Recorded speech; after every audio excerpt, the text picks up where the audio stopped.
Bonjour à tous. Alors, je suis heureux et touché que vous fassiez confiance à un prêtre qui vient de loin, pouvoir aborder avec vous le thème proposé pour l'année pastorale avec Marie, par la prière du chapelet, convertissez-vous et faites pénitence. Et je m'adresse donc au conseil, enfin je m'adresse à tous ceux qui sont dans le vicariat, pas seulement les prêtres, mais aussi les religieux, les religieuses. Et on me donne une petite demi-heure. Alors, d'abord, tout de suite, comme introduction, je bénis Dieu pour cette sensibilité qui est la vôtre, d'avoir essayé de toucher le cœur de tous les fidèles à partir de cette démarche avec Marie, par la prière du chapelet, convertissez-vous et faites pénitence. C'est tout de même original, c'est bien la première fois que dans un diocèse, qui est aussi le diocèse où je rends service, eh bien, l'année pastorale met le projecteur sur la Vierge Marie. On pourrait dire, mais après tout, pourquoi Marie? Eh bien, pourquoi Marie?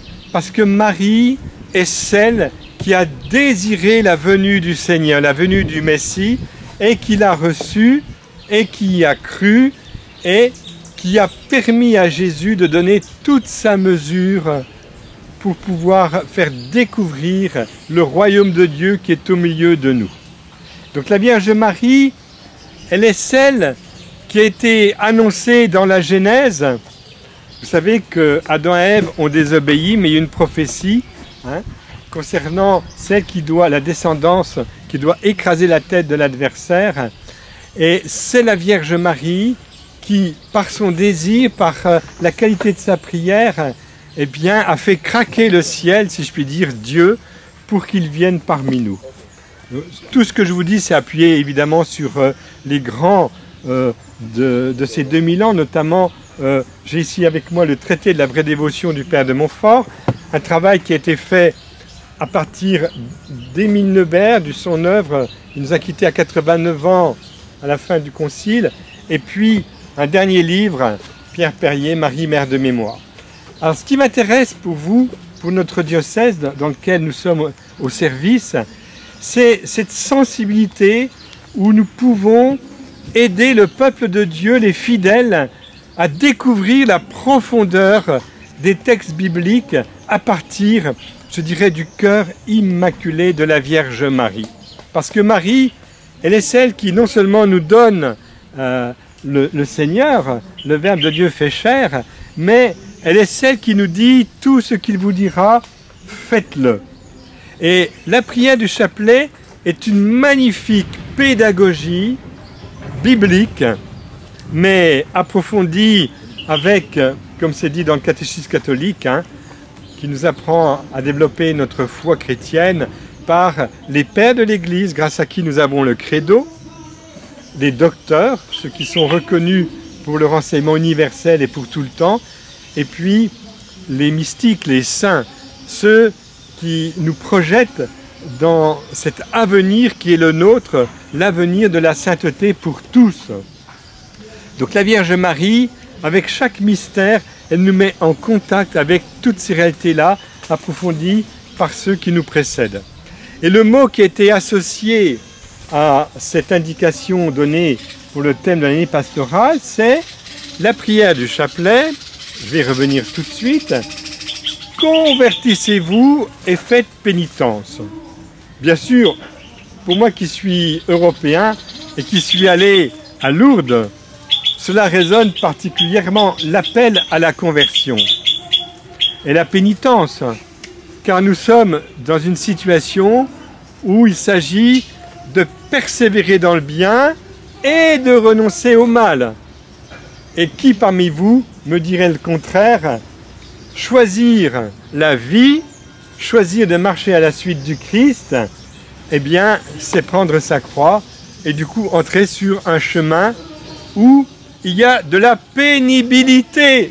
Voilà, faites pénitence. Et la pénibilité, elle n'est pas toujours sur les terrains qu'on a choisis, mais sur les terrains qui nous sont imposés par la vie. Saint Maximilien Kolbe disait, les meilleures pénitences, ce ne sont pas celles qu'on s'impose, ce sont celles que nous impose la vie.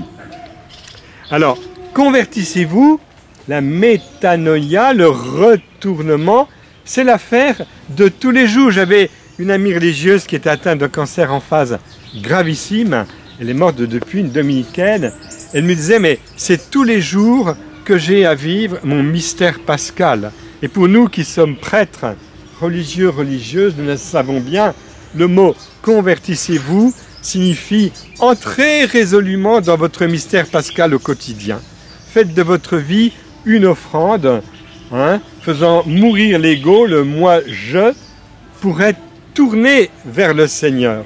Et ce retournement, c'est l'aventure de chaque jour, et c'est même l'aventure de tous les moments de notre journée. La conversion, c'est pas « je décide de me convertir », c'est « je laisse le Seigneur, par l'impulsion de son esprit, me montrer comment Dieu peut être le centre de gravité de tous mes choix, Dieu à la première place ». Donc, le thème de l'année pastorale avec Marie, par la prière du chapelet, nous entendons la méditation de la parole, évidemment. Et puis l'union à Dieu, pas seulement d'état de prière, mais par un état de prière, comme disait le fameux père Raymond Inter, qui est enterré au village Chaminade, kilomètre 17, et qui avait bouleversé ses contemporains, y compris le cardinal Coutois, qui redisait, quand je lui ai demandé son témoignage, c'était un homme qui priait sans cesse. Quand on était en contact avec le Père Alter, on était en contact avec Dieu parce qu'il était branché sur sa source intérieure. Et en fait, quand on nous propose, avec Marie, par la prière du chapelet, on nous dit, par ce continuum de l'annonciation, de la visitation, et puis de la réponse qui est faite à Marie, prie pour nous maintenant et à l'heure de notre mort, nous continuons à vivre cette offrande de nous-mêmes qui nous fait passer de l'instant présent où on reçoit la parole de Dieu et on y adhère, on y croit, et en même temps, cette parole nous propulse dans une expérience pascale, c'est-à-dire être unis à Jésus et avec Marie, consentir d'avoir le cœur transpercé pour, dit le prophète Simeon, que soient dévoilées les pensées d'un grand nombre. Donc vous voyez, cette orientation qui nous est donnée, convertissez-vous et faites pénitence, ce sont des mots qui passent très bien sur le plan populaire, sur le plan de la piété populaire. Il suffit d'être attentif aux Mariaphanies qui sont reconnues par l'Église. Donc j'ai nommé celle de Lourdes, mais on peut aussi nommer celle de Fatima. On a fêté le centenaire il n'y a pas très longtemps. Et c'est toujours le même refrain, c'est celui que nous découvrons dans l'Évangile avec les nouveaux mystères qui ont été rajoutés par Saint Jean-Paul II, notamment le baptême au Jourdain. Et quand on est au début d'une année, on va dire liturgique comme la nôtre par le carême, puisqu'on redémarre tout un cycle, il est évident que nous sommes dans le contexte de Saint Jean le Baptiste, qui fait plonger dans les eaux et qui appelle à la conversion et à changer de vie. Et je bénis le Seigneur pour Saint Jean-Paul II qui a rajouté les mystères lumineux. Parce qu'effectivement, il donne un heureux complément aux trois autres chapelets.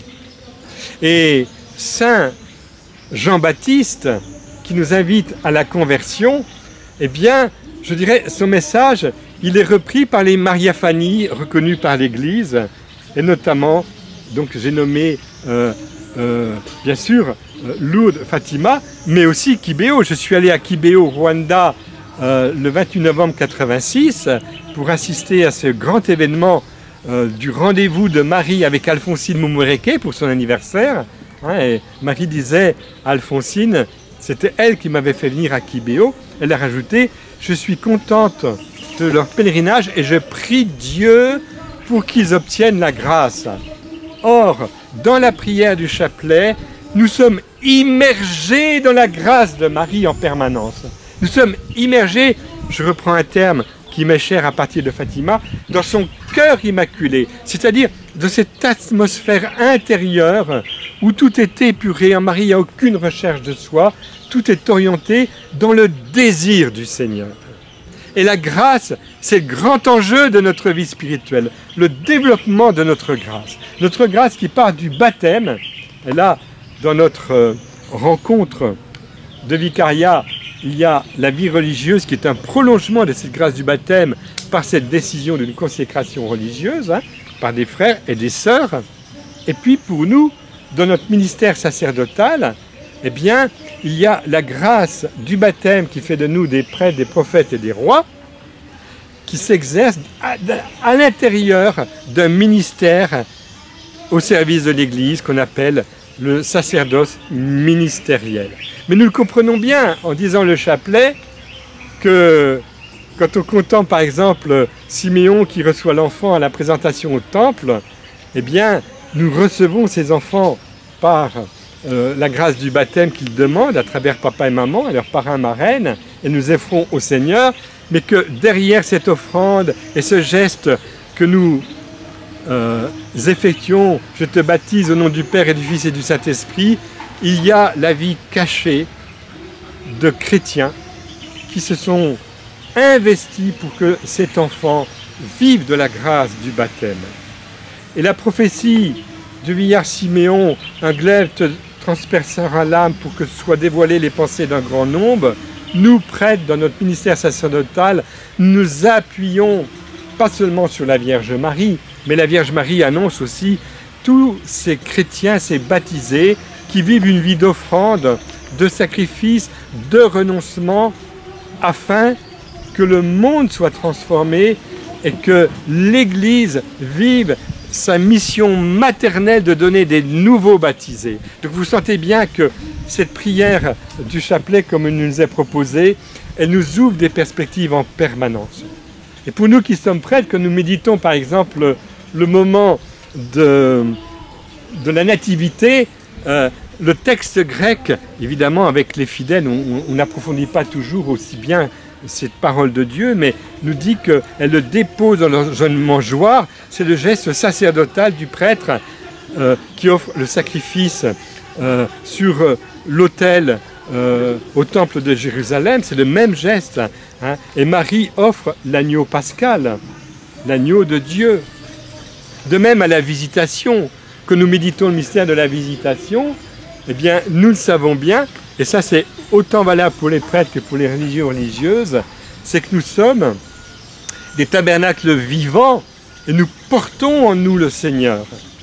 Et l'essentiel dans une relation, dans une rencontre, dans un déplacement, dans un acte pastoral, que ce soit comme religieux, religieuse ou comme prêtre, c'est que Jésus se manifeste, c'est que l'Esprit Saint vienne. Et quand on repart, ceux qui nous ont accueillis, mais qu'est-ce qui s'est passé? Notre cœur n'était-il pas tout brûlant? Je reprends une parole au moment du mystère de la résurrection de Jésus, alors qui nous parlait des Écritures.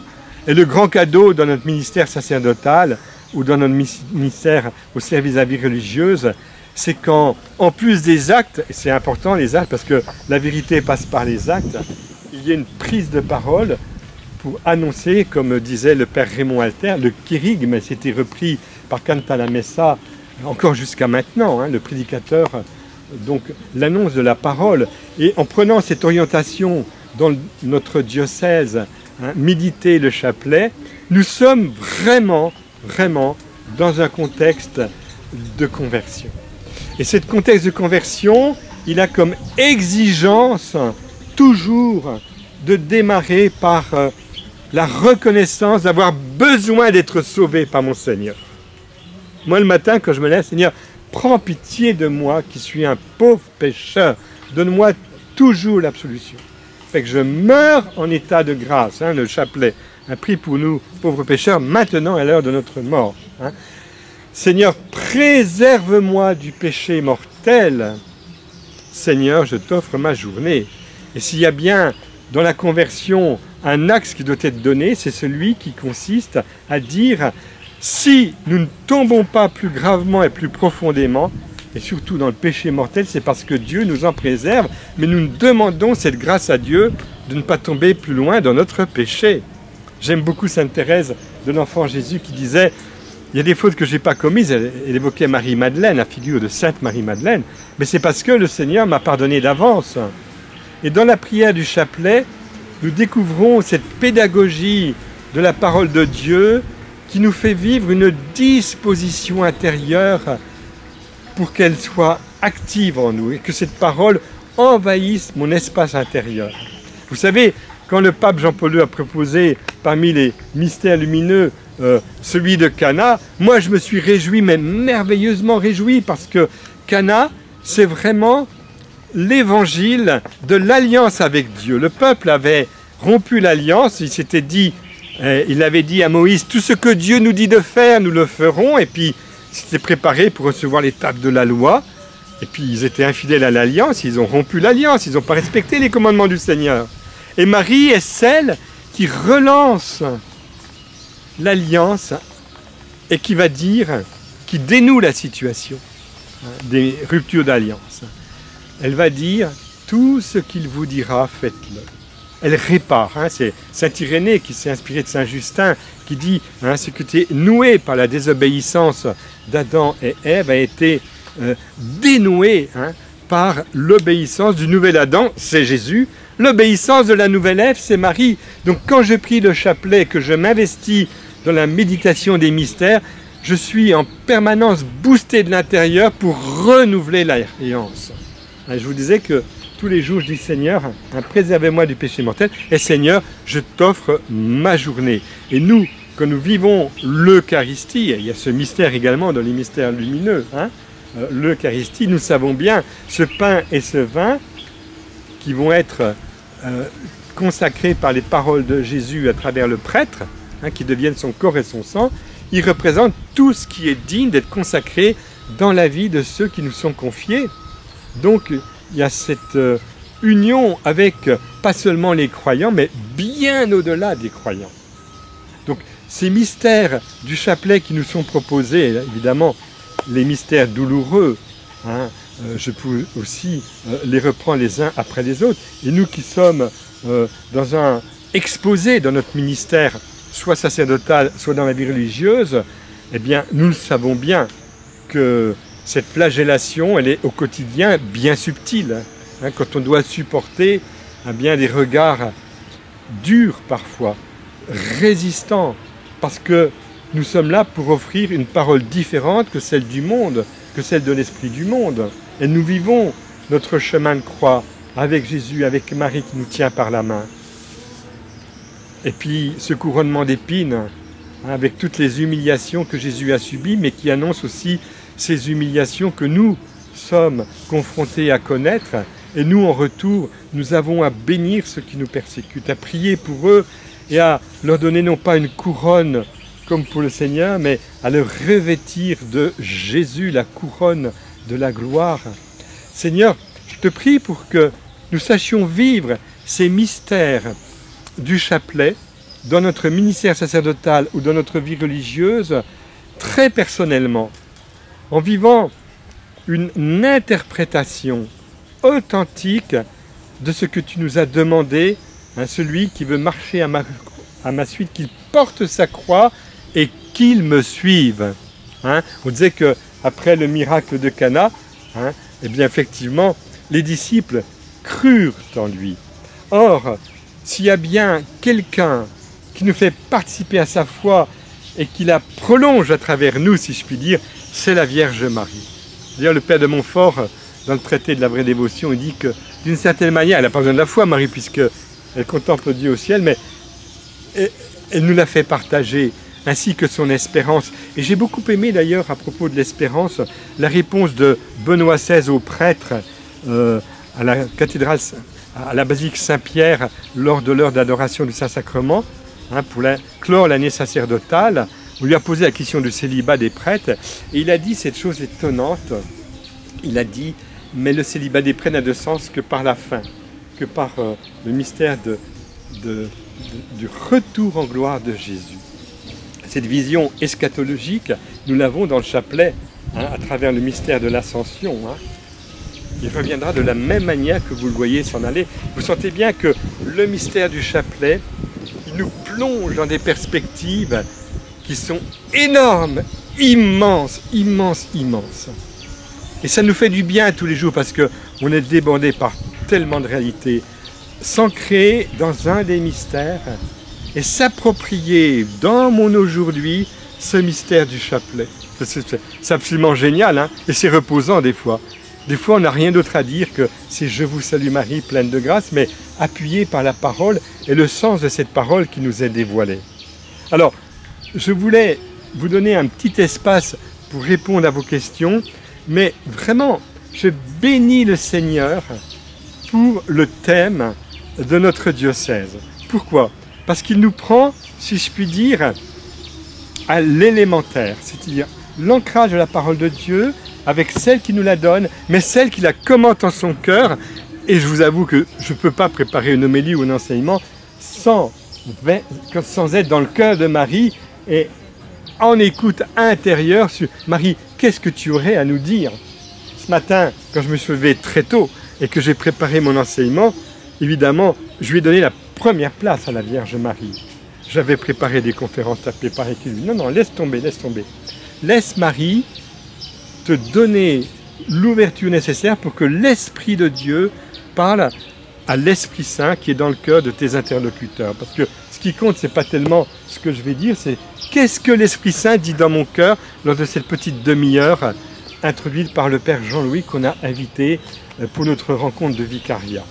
Alors, je vous laisse sur ces perspectives-là et surtout, comme c'est le début du carême et que l'actualité est brûlante, elle l'est toujours, mais c'est dingue ce qui se passe aujourd'hui dans le monde, autour de nous, à tous les niveaux.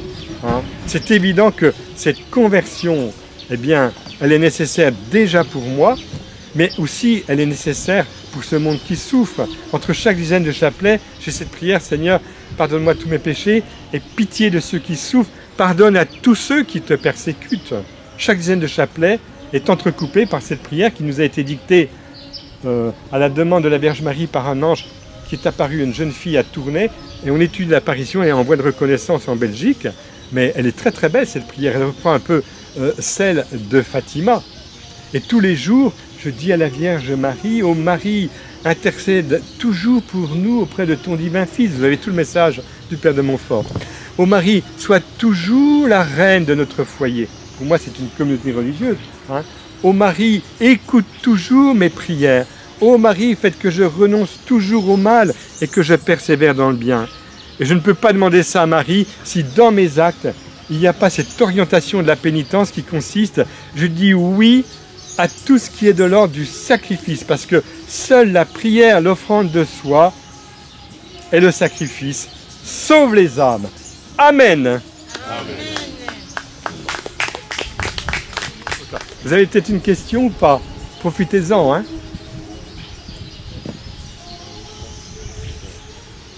Vraiment, j'ai la lourde charge de faire un résumé de ce qu'il a dit. Vraiment, il a dit ça avec en un G et il a débuté des paroles vraiment puissantes à travers son enseignement. Le thème, c'est le thème de l'année pastorale de Cézanne. Par la prière du chapelet avec Marie, convertissez-vous et faites pénitence. Je vais essayer de reprendre quelques points, sinon c'est laborieux. C'est très laborieux pour moi.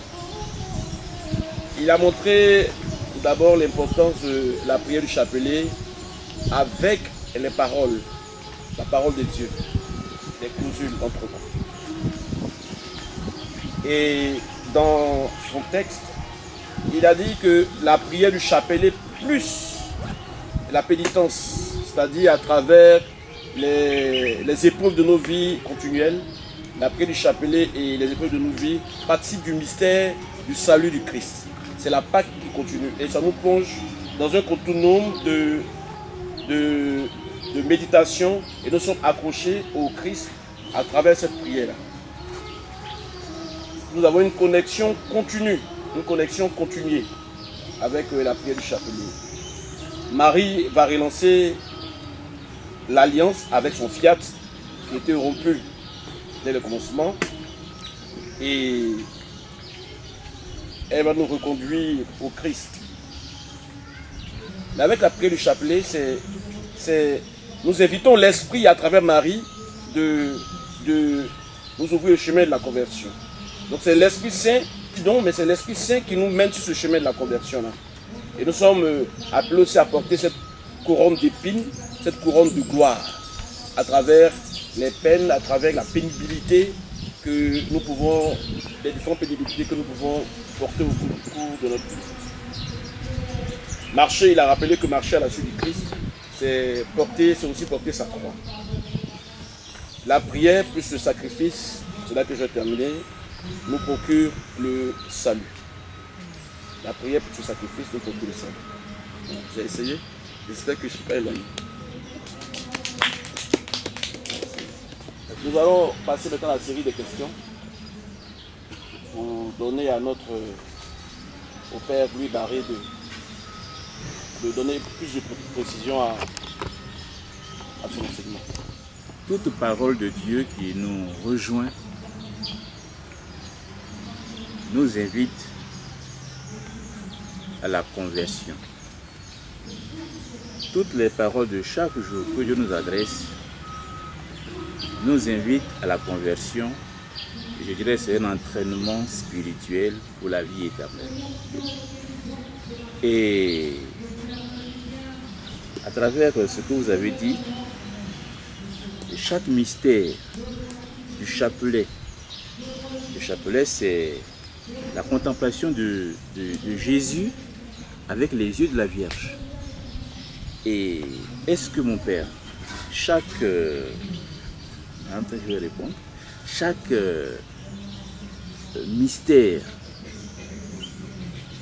du rosaire entier, est-ce que chaque mystère n'est pas aussi un lieu, un message, une adresse pour la conversion? Avec toute la pénibilité, tout l'effort humain, toute la capacité de supporter, de passer de l'autre côté, est-ce que ce n'est pas aussi un chemin de conversion?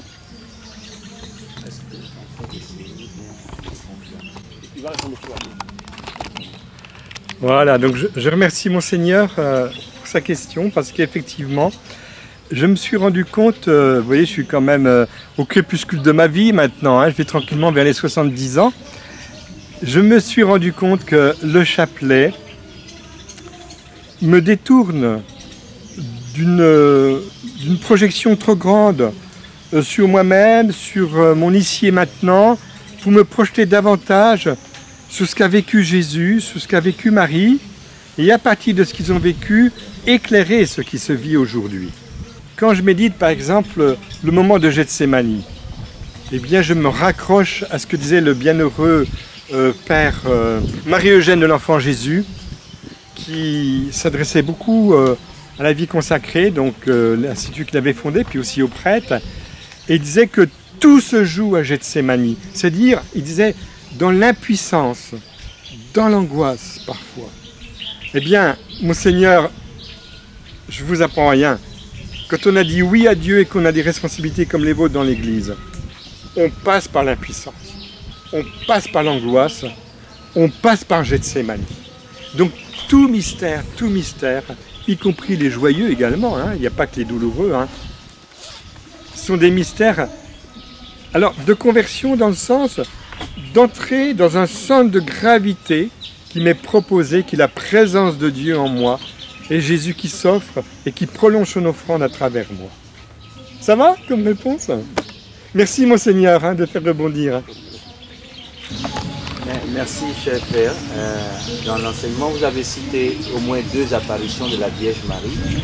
Et il m'a été donné de constater qu'à chaque fois, le message que la Vierge Marie donne, c'est un message de conversion.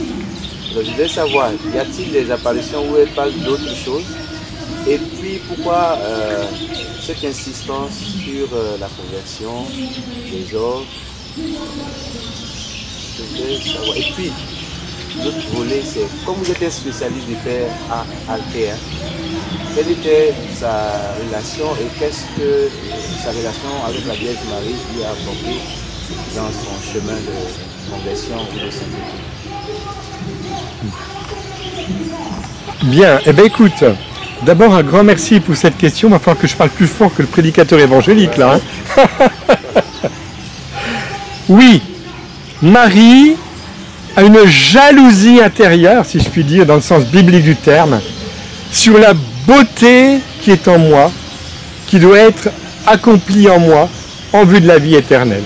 Marie sait à quel point mon histoire est sainte et conduit à la sainteté. Et Marie, comme mère, elle ne se tient pas, elle ne se tient plus, mais mes enfants, si vous saviez jusqu'où vous êtes capables de recevoir la grâce. Rappelez-vous la parole à Kibéo. Jusqu'où vous êtes capable de devenir semblable à mon fils. Jusqu'où vous êtes capable d'être divinisé.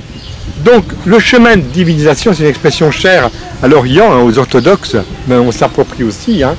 C'est un chemin d'enfouissement, un chemin de rien, où on renonce à tous les faux paraître, toutes les fausses richesses, tous les faux plaisirs, tous les faux pouvoirs, pour n'être qu'un pauvre devant Dieu. Donc la conversion pour elle, c'est de pouvoir dire, ma pauvreté, Seigneur, c'est mon grand cadeau à t'offrir pour que tu la remplisses de ta présence. Donc je réponds à ta question sur ce mode-là. Ça va? Deuxième question, le Père Alter. Alors, le Père Alter, il a dérangé tout le monde parce qu'à l'époque, dans les années 80, c'était pas très à la mode de vivre, dans le cadre notamment du renouveau charismatique, une annonce de l'évangile mettant Marie réellement avec Jésus qui est au centre de gravité. Alors ça passait pas toujours partout. Et Raymond Alter, il a su, par exemple, en arrivant à Abidjan, au sanctuaire marial, proposer ce cheminement d'une consécration, alliance avec Marie. Vous voyez, je porte une alliance, comme le Père Raymond Alter, pour pouvoir laisser Marie, à travers lui, qui est un de ses apôtres, former les enfants de Dieu à la ressemblance de son Fils, mais aussi prolonger l'amour de Jésus pour Marie. Et Raymond Alter avait lu, évidemment, le Père Neubert, hein, ça c'est le livre que j'ai écrit à partir de l'œuvre du Père Neubert. Eh bien, le Père Neubert, quand il mourait, juste avant de mourir, comment aimer davantage Jésus avec Marie, dans le cœur de Marie, et comment aimer davantage Marie dans le cœur de Jésus. Et c'est deux pendants. Et ça, c'est l'originalité du Père Raymond Alter. Il vivait tout avec Marie et en Marie. Ce qui fait qu'en fait, quand il accueillait les gens, il n'était pas seul. C'est Marie qui les accueillait à travers lui aussi et qui aidait à ce que se manifeste la présence de Jésus entre la personne accueillie et le Père Alter. Moi, que vous m'avez invité à venir parler ce matin, je peux vous dire que Marie, elle m'a dit, tu te rends compte le cadeau qu'on nous fait. Vous avez fait un cadeau à Marie. Et moi, je suis un petit porte-parole. Mais Marie est heureuse parce qu'on vit tout avec elle, en elle, par elle, mais aussi pour qu'elle donne sa mesure maternelle. Et là, je vais vous dire quelque chose de très personnel qu'on ne dit pas. Entre nous, on peut se le dire. Bien sûr que Marie est mère. Mais moi, j'ai une femme dans ma vie qui n'est pas seulement ma mère, qui est un peu mon épouse, qui est un peu ma sœur, c'est la Vierge Marie. Il y a quelque chose en moi qui fait que mon pôle féminin est du côté de la Vierge Marie, comme celle avec qui, comme Joseph, eh bien, je vis une alliance où je l'accueille chez moi. C'est quelque chose d'assez subtil, mais la corde filiale vibre avec moi, en moi pour Marie, mais aussi la corde fraternelle, Marie notre sœur en humanité, mais aussi, alors là je lance une parole, la corde sponsale. Pour qu'on soit heureux, il faut qu'on ait une femme dans notre vie. Une femme qui nous booste, qui nous engage, qui nous tire en avant pour développer les talents.